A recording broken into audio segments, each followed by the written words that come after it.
Hello guys, isang mapagpalang araw na naman sa inyo lahat. Magdi-deliver na naman ang inyong abang lingkod. Saya na nga guys, papunta na tayo sa customer niyan.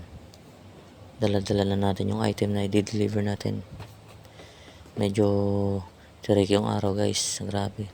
Sobrang init. Medyo marami tayong deliver ngayon. Ayan, yan ang pangalan ng store guys. Ayan, nandito na tayo. Sobrang init na panahon guys, grabe, no? Tirik na tirik ng araw.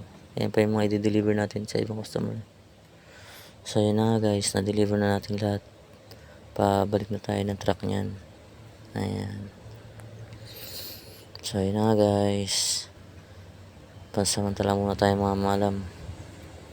So ingat guys, at mainit ang panahon. Bye, God bless.